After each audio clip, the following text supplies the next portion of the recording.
Good morning. It's a privilege to be with you once again. I came in and a gentleman thanked me. He said, good job. I didn't know just what he was referring to, but I take those kind of compliments in any case. There's so much of the other stuff. And we proceeded to the men's room together and stood side by side. And it then became apparent to me when he said, heading off to Akron now, are you? And I said, no. I said, Knut Larson is the young man from Akron. I'm the old man from Cleveland. And so, Knut, I want you to know there's a fellow roaming around here who is a little dim on the eyesight, but is very clear on his understanding of the effectiveness of your ministry. I'm also gratified to see that some have come after last evening. As I reflected upon the exhausting travail through the early chapters of Genesis, I was reminded of some fellow who had endeavored to preach his way through the whole Bible in one sitting. Presumably trying to bring an end to his ministry or something, but he determined that he was going to do this, and he was laboriously going all the way through, and eventually he came to Isaiah, and he said, now we've come to Isaiah, what shall we do with him? And a gentleman shouted out, well, he can have my seat because I'm leaving. And I sensed that there was more than a spirit of that last evening, and yet here we are, back at Genesis 27. I appreciate the endorsement of the book. The forewords are quite tremendous by R.C. Sproul and John MacArthur. Indeed, when they got the forewords, they thought that they might just produce the forewords as the book and drop the rest of it.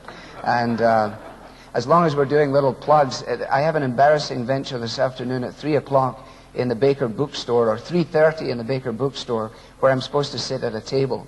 And it's humiliating, but I'll do it insofar as you just sit at this table and no one ever comes and talks to you. And I don't have my wife and kids with me here to make it more palatable. So if you're planning to go on to Baker at all, you should come this afternoon at 3:30 so that at least I'll have someone to talk to.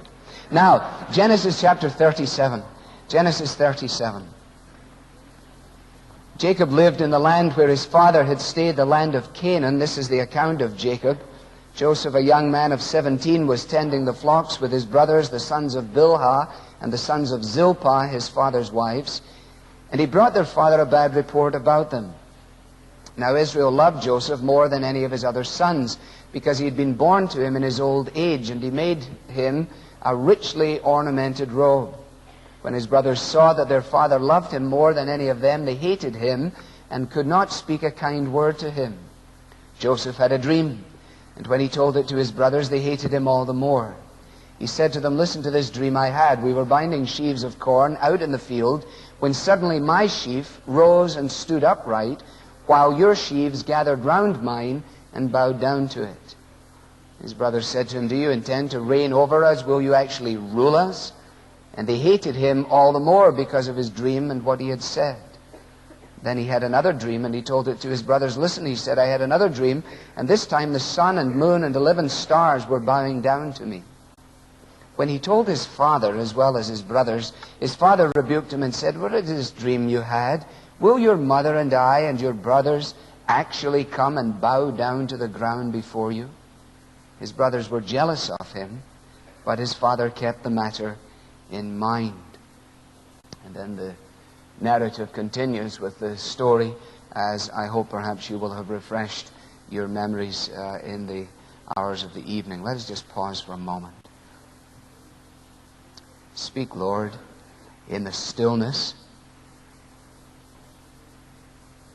Grant that although our minds are already filled with so much that is vital for us and beneficial to us, that you will enable us so to concentrate and find a place within our hearts and recollections for this study from your word. We recognize it is your word.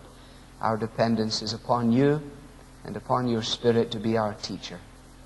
So grant to us your grace, both in speaking and in hearing, that this may be one of those precious occasions when, as your word is opened up, your voice is heard. For Jesus' sake we ask it. Amen.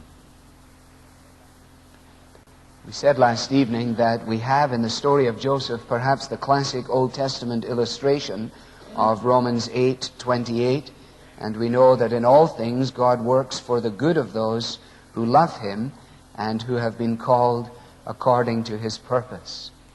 By the time Joseph had reached the age of 17, he had seen more of the ugly side of life than many people ever do in the course of a complete lifetime.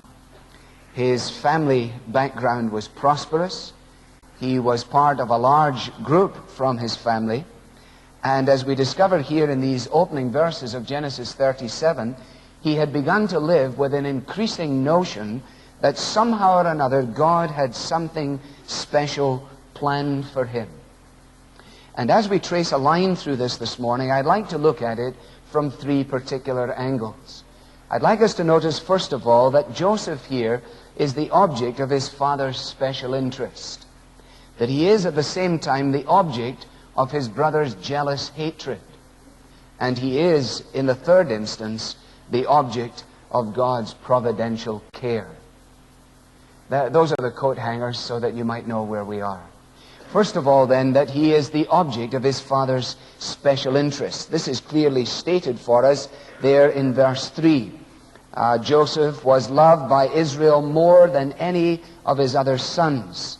And the explanation is provided for us as to the reason for his dad's particular interest in him. Because, he says, he had been born to him in his old age. Now, Calvin points out that there is little surprise in this. He says, sons of a more robust age, by dictate of nature, might well conclude or concede such a point. In other words, where you have a family that is essentially two families by virtue of the way in which it has fallen out, that you have one group who have virtually been reared and raised, and they are now more mature and distanced from the next group that comes along, while they may not have the same affinity with those who follow, they could at least understand why it would be that their parents, and in this instance, why their father might be interested in Joseph in a particular way. They clearly didn't share the love of their dad for their brother, but they might have found a way to excuse it in their dad. Because there's something appealing about a puppy. No matter how many dogs you have or how interested and devoted you are to your dog, if you are a dog lover, there is something appealing about puppies. They stop people in the street, and they are the object of affection and of love and of interest and of all kinds of things.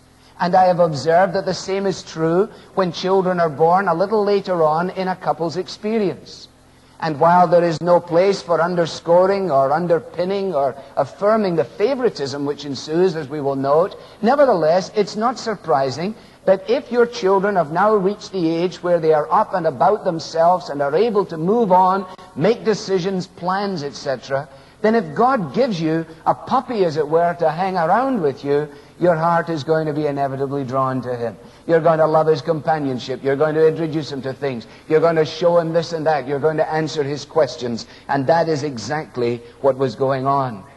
The story of the boy who grows to maturity and wants now to be free of parental restraint, finds himself the object of his father's concern, and his dad wants to know if he'll do this and that with him. And he says, I really don't have time now, Dad. But if you get a wee one, then you could take him around. And it seems clear that that's exactly what Jacob was doing. And the explanation for his affection is that he had been born in this way. Now, we know that Benjamin had been born afterwards, and so there is an interest in this phrase. Some commentators suggest that it actually means that it is a reference to Joseph, and that Joseph had some special stamp about him. I don't think we should make much of that. It is just that the girl that he loved and worked for 14 years finally produced a boy for him. And since he had loved Rachel for 14 years worth of work, irrespective of the fact that he loved all these others, including Dinah in his family, there was just something about Joseph. Doesn't make it right, but it makes it understandable. That's the explanation that is given. Now, the expression of his particular interest in his son is seen here in this most famous of coats, the robe that he had made for him, which was a richly ornamented robe. Surprising that a coat could engender such hostility. I have 3 children. They go to the mall from time to time, and every so often one of them would be granted a purchase that the other 2 wouldn't. And you may have a little conversation in the back seat of the car coming home. Why did she get this, or why did he get that? Whatever it might be. But it dissipates fairly quickly because they know that these things even out in life. You don't expect a major family feud over the fact that somebody got a coat. But it was significant here. Not simply because the coat was a display of the affection of Jacob for his son, but because in some measure, in some realistic way, it set Joseph apart from his brothers. It made a statement. It removed him from some of the tasks that would be normal to his group. And it gave him a distinctive element in his life. It exempted him from some things and put upon him a stamp of leadership. Now, was Jacob wise in doing this? Probably not. It was an expression of favoritism. Surprising in Jacob, wouldn't you say? Insofar as he had seen what favoritism had done in his own family. He had been the object of the favoritism of his mother. And he and his mother, in responding to all of her doting affection upon him, had introduced into his life and experience a whole trail of events which had dogged his footsteps for a long, long day. If ever there was an individual who should have stood against and been guarded in relationship to doing this kind of thing, it was Jacob, and yet he didn't. History has such a way of repeating itself. And we should note in passing that it is imperative that we beware, as parents, the folly of favoritism and the fury which can so often accompany it. As fathers, we need to learn to cherish each of our children with obvious love and affection for who they are and for what they are, recognizing their distinct personalities, their individual capabilities, and their own special needs. And there is nothing more exasperating, and you remember Paul says we are not to exasperate our children. There is nothing more exasperating for a child to be constantly compared with their siblings, and especially in a way that is unkind or derogatory. And Jacob fell foul of that. To have had Joseph as his favorite may have been a means of lighting up Jacob's life, but it only served to cast a long shadow over Joseph's life. So we find him the object of his father's special interest. We find him also, and inevitably as it would seem, the object of his brother's jealous hatred. If you noted carefully the verbs that are here in the section that I read, and certainly in the remainder of what follows in 37, it is clear that it wasn't simply that the brothers did not have much time for Joseph. It was not that he was just a bit of a nuisance in the way that older brothers are often told to take their younger brother with them. You know, where are you going? Well, I'm going to play sport. Well, will you take young Rodney? Oh, why do I have to take him? He's such a nuisance. He can't keep up, and so on. You understand that if you have a younger sibling. But it wasn't simply that. It was something far deeper than that. It becomes apparent that they hated Joseph with a passion. And with such a passion that it was capable, as we will see, of expressing itself in the most detestable cruelty. They hated him, verse 4 says, and they couldn't even speak to him. Now the narrative tells us that their hatred was provoked by a number of things. It was provoked, first of all, by the fact that he brought a bad report. That's in verse 2. He brought their father a bad report about them. There's little question that the closeness which Joseph enjoyed with Jacob would make it such that he would be privy to all kinds of things that his brothers were doing, and he would be inevitable, as any kid would be, in saying to his dad, "Hey, do you know what they were doing last night? Hey, do you know what happened?" And he brought a bad report. There is nothing in the narrative to suggest that Joseph enjoyed bringing a bad report, or that he was a peculiar tattletale in any way, but just the fact of the matter was that he had had occasion to let his dad know what his brothers were up to. So what's the big surprise in that? There's no surprise in that. Says Joyce Baldwin, Joseph was no better or wiser than any other teenagers who note with dismay the unacceptable behavior of their older brothers. And yet so often Joseph is cast as some sniveling little talebearer because of verse 2 of 37. He brought a bad report. And people go to great lengths to explain how that was a distinctive of his personality, and it's on the basis of complete conjecture. All it says is what it says. And the brothers didn't like it, understandably. So their hatred was provoked by the fact that he brought the bad report, and presumably they were annoyed because the bad report was true.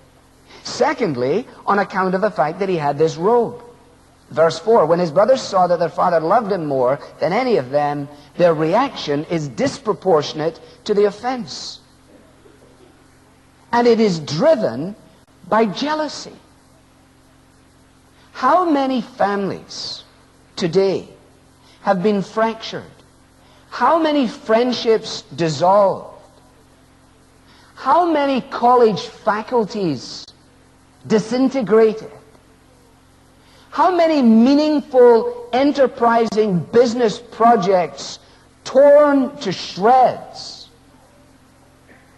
as a result of one endemic problem, namely jealousy? They just couldn't handle the fact that somehow or another there was a sunlight on this younger brother, Joseph. The happiness and success of other people is poison to the envious. You can tell, and I can tell, how much I am consumed by envy or by jealousy in the way in which I respond not to the disappointments of others, but to the success of others. The way in which I respond to the blessing which attends another man's ministry. The way in which I look out and see the encouragement and the embellishments of what God has chosen to do. Then it reveals what's going on in my heart. There are some classic illustrations of this, not least of all in the realm of pastoral ministry. Campbell Morgan came to preach in a center in England. And following him came F.B. Meyer. And F.B. Meyer began to draw the crowds away from Campbell Morgan. And Campbell Morgan said, and it provoked within me dreadful jealousy. And the only way I could be liberated from it was to pray that God would fill up F.B. Meyer's meetings to the point where there were no seats left for the people, and then that the overflow would come to Campbell Morgan's meetings.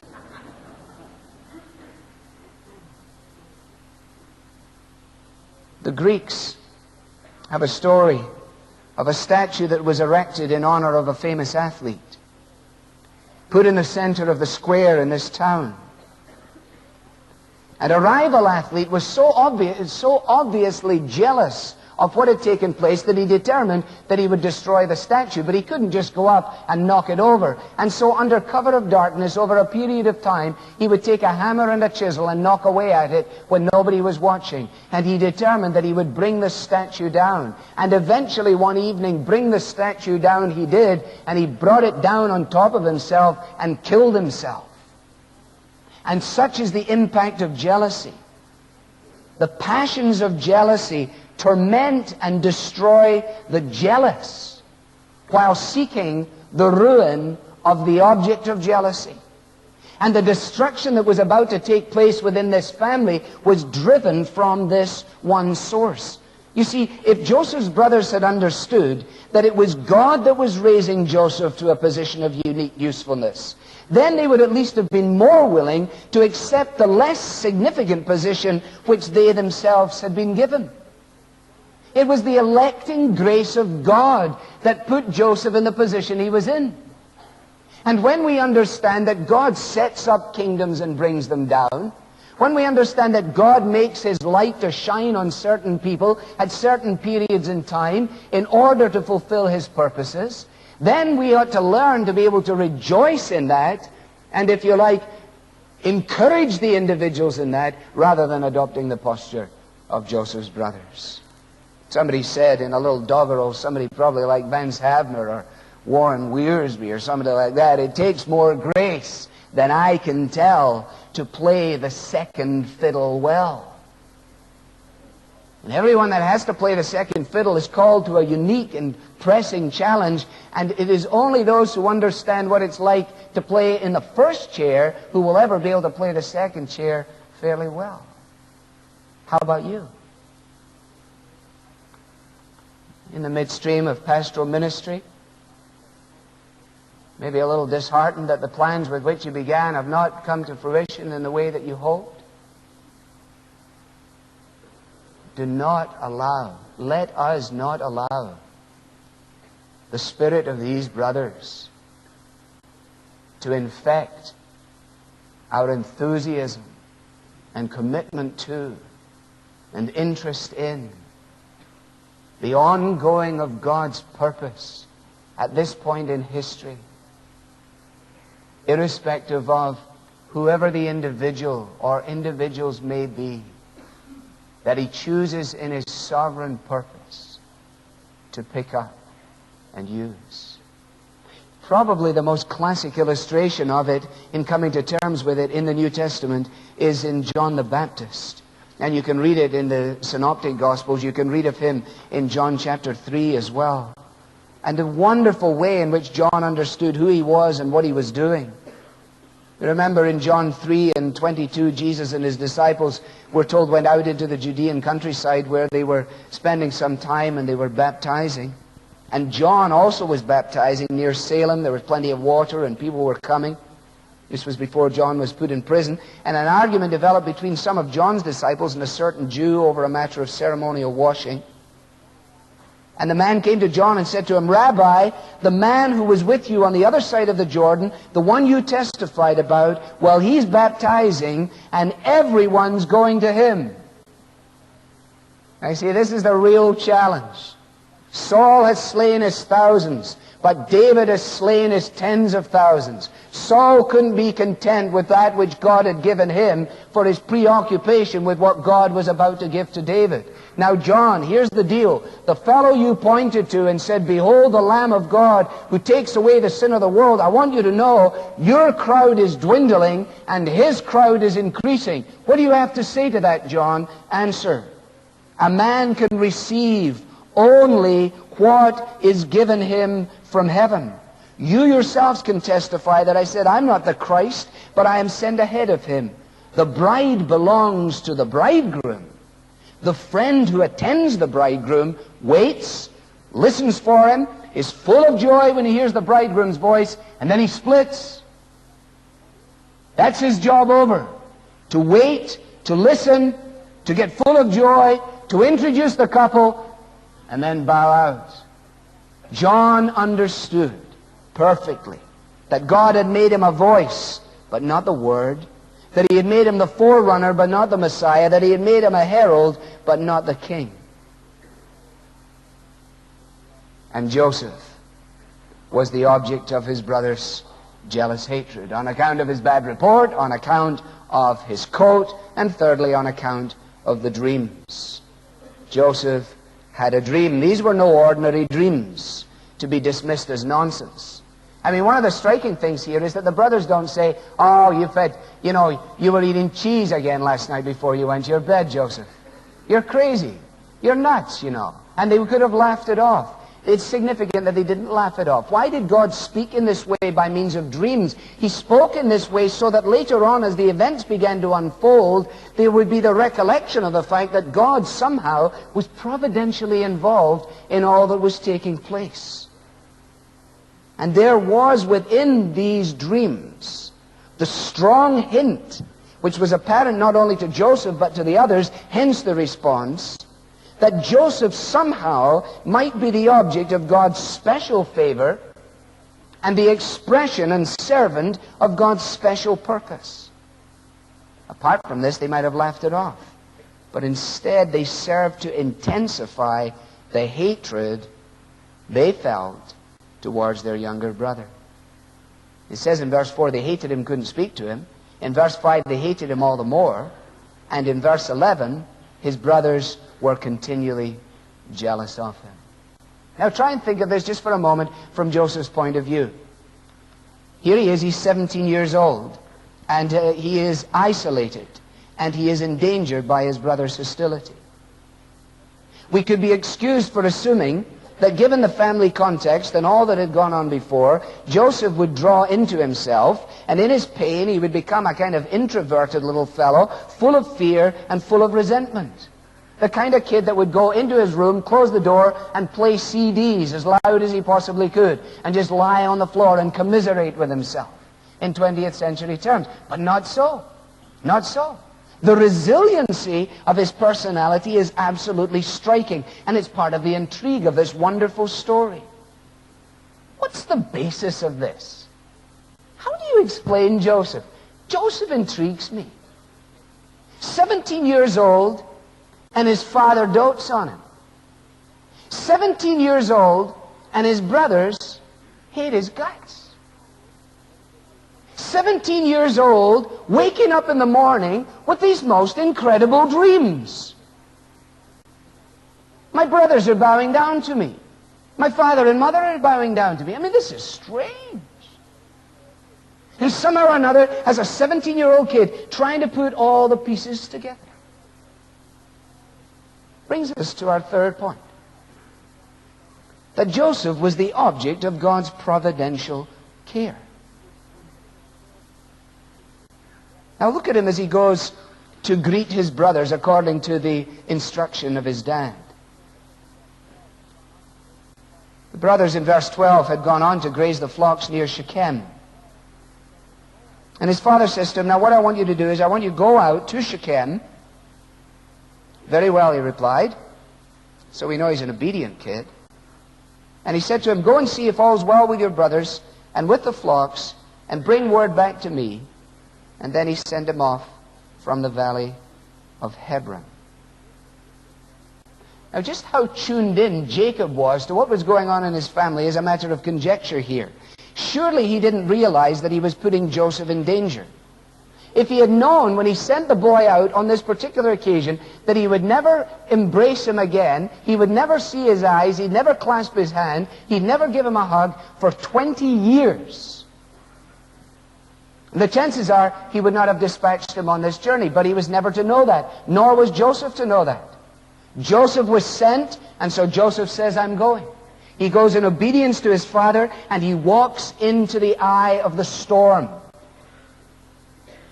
On account of his obedience, he walks into the eye of the storm. Let us not miss the point.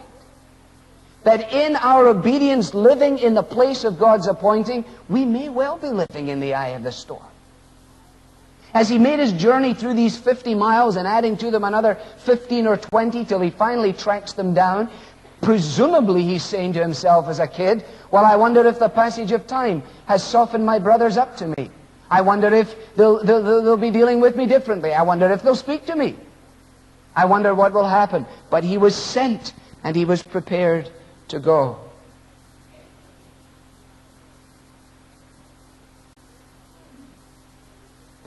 Saying hello and saying goodbye, and the way in which we do, says a lot about who we are. I want to just say a word to you in passing. In the same way that Jacob did not know that there would be a 20-year gap between the sending of Joseph and his final reunion with him in Egypt, you and I don't know what will happen after our next goodbye. There is a last time, there will be a last time for every journey. The way in which we say goodbye to people is important.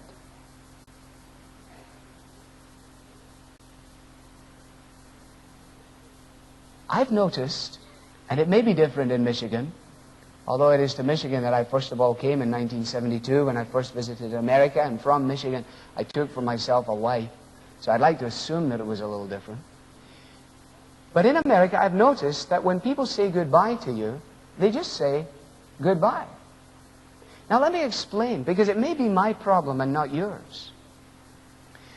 You've gone for dinner in somebody's home, and they come to the front door to bid you farewell. They say goodbye to you, and you walk like 3 paces down the path, and you turn around to say goodbye again, and there's nobody there. They're gone. They drop you at your hotel, you walk towards the door, you turn around to wave to them in the car, they're gone. Well, they got places to go and people to see. But you're missing the chance. You're missing an important moment.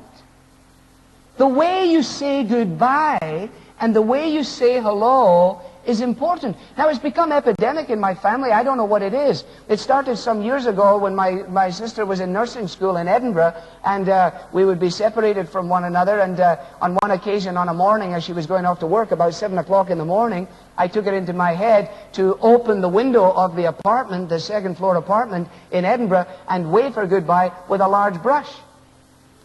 And the people thought it was absolutely ridiculous. Why would this young pastor be waving a brush out of the window? And the reason I was waving the brush out of the window was because I'm slightly crazy. But secondly, because I just wanted to let her know, and so she could see for as long as she was going down the street, down the cobbled streets and into the meadows there in Edinburgh, that she could see the brush, and it would simply, as it waved back and forth, be a reminder to her of my goodbye. Now, this has become a problem in our family. As recently as November, when I was visiting in Shropshire, I said goodbye to my family, sister and a group at the front door of their home, got into the car, drove to my right, drove down a driveway, and came out onto the main road. And their house goes back from one road to another road. By the time I came on the main road, they were all hanging out the windows with things like Anglepoise lamps and swinging them in the breeze. Literally, absolutely literally. Now, the neighbors don't know what to make of this, but what they were saying was this.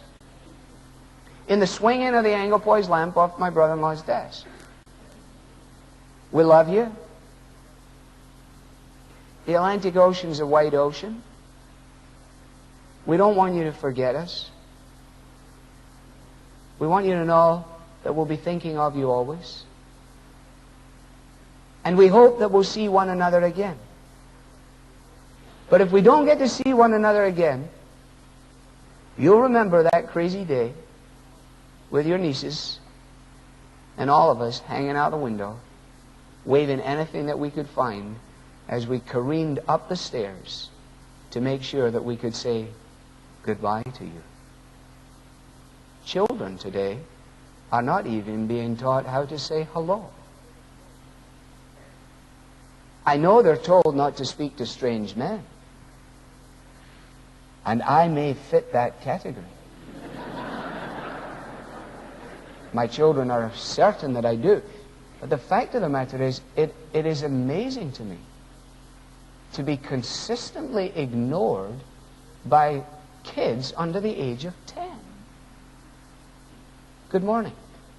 Nothing. How are you? Good.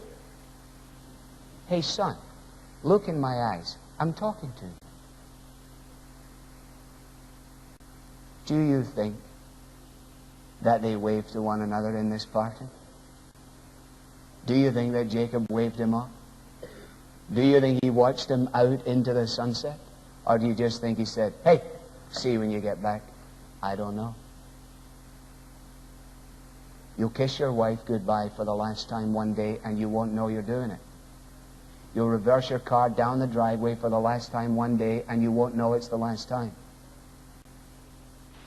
The way we say hello and the way we say goodbye matters a great deal. He sent him. And he sent him out into what was to become oblivion for him, because you will notice, and I'll just give you 3 words and we'll wrap this up. He sent him not realizing that the boy would be sold. And the whole sorry saga of what unfolds here is quite incredible. Verse 19, here comes the dreamer, they said to each other. And they immediately say, let's kill him. So if he was wondering about how it was going to be with his brothers, he wasn't going to be in very much doubt for very long. Because as soon as they saw him, either the way he walked, his head bobbed, maybe he had long hair and it swung on his shoulders, or doubtless his coat. As soon as they saw him in the distance, he said, here comes the dreamer now. We'll take him now. And they stripped him, and they took him, and they threw him into the cistern. And look at the most callous of all the verses there in chapter 37. Verse 25, as they sat down to eat their meal. I don't know if there's anything that puts you off your meal. But can you take your younger brother, strip him of his clothes, beat him around, and throw him in a pit, waiting for his eventual demise, and then sit down and say, who's got the burgers? Do you realize the callous nature of these men's hearts? You've got to be one spiteful, hateful individual to be able to pull this off. And of course you know the story of how God intervenes through the wisdom of Reuben and through the wisdom of Judah, and how eventually we find the thing unfolding, and he's dragged out of the pit and he's strapped to the back of a camel, presumably, maybe to a bale of hay, and he's sent off and on his journey. And we're told, although there's no indication of it here, we're told later on in the story that Joseph was sad. 42 and 21, the brothers are saying to each other, surely we're being punished because of our brother. We saw how distressed he was when he pleaded with us for his life, but we wouldn't listen. Do you remember when you were 17? Some of you may be 17 and you're here. 17 in Britain, you get your driver's license. 17 in Britain, you got a lot of zits. 17 in Britain, you find out whether you can grow sideburns or not. In my case, I never could. 17, you find out a lot about yourself. You look at your face in the mirror and you say, who will I be? What will I become? Janice Ian wrote the song about 17. You know, the high school girl who is not like a beauty queen and isn't on the starting drama team and so on. And all of the events that surround the age of 17. Joseph, how was it to be 17? What do you think he would have told us? 17, I'll never forget 17. 17 is the year that I went on the journey to see my brothers. I remember walking down the road and imagining what it would be like when I saw them, because I knew they hated me. Their animosity was clear as soon as I clapped eyes on them. At first I thought they wanted my coat. But I realized they wanted me. In my wildest dreams, and I've had some pretty wild dreams, he would say, I could never have imagined what was about to unfold. And I cried. I cried from the pit that they would come and get me. I cried from the back of the camel. I cried in the forlorn hope that my father would find out about it and he would dispatch a small company of people and they would come and take me home. I cried when I stood naked on the block and was sold into Potiphar's home. I cried when I found my place in the dusty basement of his house. I cried. Boy, did I cry. I'll never forget being 17. Well, Joseph, let me ask you one final question. How did you make it? What kept you? I says, Joseph, that's easy to answer. My grandpa's stories. Your grandpa's stories? Yeah. I loved my grandpa. I used to sit on his lap from as early as I can remember, on every occasion I could get, and listen to him tell me about the good old days. And one story more than any other story stood out in my mind. The story in Genesis 22 of how he was going with his dad and they were going to make a sacrifice, and he told me how he said to his dad, we've got the wood and we've got the fire and we've got most of the stuff, but we don't have a sacrifice, Dad. And I remember how he told me that his father said to him, the Lord will provide a sacrifice. And he told me I breathed a sigh of relief at that, not realizing that I was apparently to take that place. Now my son is 17, he's 6'1", he weighs 190 pounds, he can pick me up and throw me around. So there is no way in the world that I could tell my 17-year-old son, by the way, you're going to become a sacrifice. I'd like you just to slip up on the altar, please. I'm going to drive a knife through your heart and I'm going to set fire to you. There is no way that I could wrestle him to that position, because he can tie me up in a knot like a pretzel and leave me lying beside the fireplace. There's only one way he's going to get up there. And that is if I can convince my boy of the providence of God. And Abram convinced Isaac. And Isaac got on the altar on the strength of one simple promise: the Lord will provide a sacrifice, son. And Joseph, somehow or another, trying to make sense of all of this as he makes his weary journey into what represents oblivion in his young mind, says to himself, perhaps I will live to see the goodness of the Lord. in the land of the living. Through it all, says the songwriter, through it all, I've learned to trust in Jesus. I've learned to trust His Word. Through it all, I've learned to depend upon His Word. Is it Andre Crouch that sang it? First of all, I think I remember that. And I thank Him for the mountains. And I thank Him for the valleys. And I thank Him for the things He brought me through. Because if I'd never had a problem, I'd never know that God could solve them. I'd never know what faith in Him would do. Through it all. Through it all. The selfishness of the brothers and the selfishness of the Ishmaelites was the occasion of God's providential care. The people who hated and despised Him and threw Him in the pit were throwing into the pit the very one who was to be the means of their salvation. Does that strike a chord for you? It was, says Pilate, on account of jealousy that they handed Jesus over to me. And they handed into the custody of cruel men the very one who was the only possibility of their salvation. Joseph, the object of his father's special interest, the object of his brother's cruel hatred, the object of God's providential care. He was sent, and he was sold, and he was sad, but he was safe. The safety that you and I as children of God enjoy this morning, even though behind our smiles and the cleanliness of our deportment, there are many dark threads in our past, many significant issues in our present, and fearful prospects in our future.